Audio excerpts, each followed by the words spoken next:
ခုလိုအကြောင်းရင်းကြောင့်ချစ်သူတွေဖြစ်နေပြီလို့ထင်ကြီးပေးခံနေရတယ်။မေတန်နုရဲ့သားမင်းတန်နဲ့ခိုင်တင်းကြီးရဲ့သမီးထိတ်ထိတ်အခြေရေးဆိုတာလူငယ်တွေအတွက်တော့စိတ်ဝင်စားစရာအကောင်းဆုံးအရာတစ်ခုပါပဲ။အထူးသဖြင့်နာမည်ကျော်အနုပညာရှင်တွေရဲ့သားသမီးတွေရဲ့အခြေရေးဆိုရင်ပရိသတ်တွေကပိုပြီးတော့စိတ်ဝင်စားတတ်ကြပါတယ်။အခုတစ်ခါမှာတော့မြန်မာရုပ်ရှင်လောကရဲ့မျိုးဆက်သစ်နှစ်ယောက်ဖြစ်တဲ့မင်းသမီးကြီးမေတန်နုရဲ့သားလေးမင်းတန်မောင်မောင်နဲ့မင်းသမီးကြီးခိုင်တင်းကြီးရဲ့သမီးလေးစံထိတ်ထားဦးကိုထိတ်ထိတ်တို့က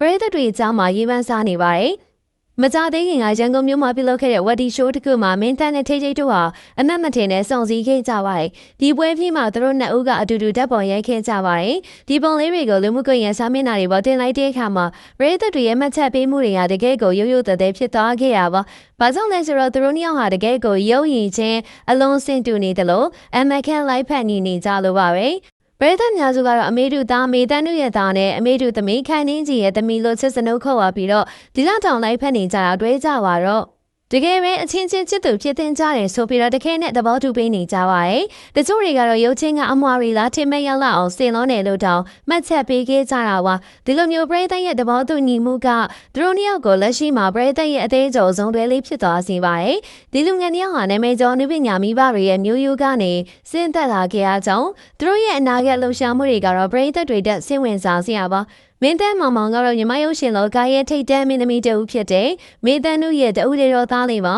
မေတန်းနုကတော့သားဖြစ်သူရဲ့နုပညာလမ်းကြောင်းကိုတွန်းအားမပေးပဲသူ့ရဲ့အစံတအတိုင်းလောလောလတ်လတ်နဲ့ရွေးချယ်ခွင့်ပေးထားတယ်လို့သိရတာပါမင်းတန်းကတော့ဒရိုက်တာရောဖက်ရှင်ရှိုးတွေနဲ့အနုပညာပွဲလမ်းသဘင်တွေကိုဦးစီးနေတာဖြစ်ပါတယ်ဒါအပြင်သူကလူငယ်ဒရိုက်တာတဦးအနေနဲ့အနုပညာလှူရှာမှုတွေကိုစတဲ့လောက်ကင်နေပါပြီ။ဒါအပြင်သူကလူငယ်ဒရိုက်တာတဦးအနေနဲ့အနုပညာလှူရှာမှုတွေကိုခက်စိတ်လုပ်နေရပါ။သူရဲ့အနုပညာအမြင်နဲ့ဖန်တီးနိုင်စမ်းတွေကိုပရိသတ်တွေကအသိနှက်ပြုထားပါတယ်။စံထိတ်တာဦးကထိတ်ထိတ်ကတော့ခိုင်တင်းကြီးရဲ့တဦးလေးတော့သမီးလေးပါ။ခိုင်တင်းကြီးကတော့သူမရဲ့ချစ်စရာကောင်းတဲ့သမီးလေးကိုလူမှုကွန်ရက်မှာမကြာခဏပြသလေးရှိပါတယ်။ထိတ်ထိတ်ကလည်းသူမရဲ့အမေလိုပဲချစ်စရာကောင်းပြီးဟိုရွေတဲ့အမူအရာတွေရှိနေရပါ။အခုနောက်ပိုင်းမှာတော့သူမကရိုက်ကူးမဲ့ဇက်ကားမှာတရုတ်ဆောင်ဖို့ရှိနေရလို့သတင်းထွက်ပေါ်နေပါတယ်။ဒီလိုဆိုရင်တော့သူမကမိဘတွေရဲ့ခြေရာကိုနင်းပြီးအနုပညာလောကတွေကိုဝင်ရောက်လာတော့မှဖြစ်ပါတယ်။အတန်ကောင်းပြီးတချင်းဆိုကောင်းတဲ့အဟိအသွေးတွေကလည်းသူမရဲ့အနုပညာလမ်းကြောင်းအတွက်အားသာချက်တစ်ခုပါပဲ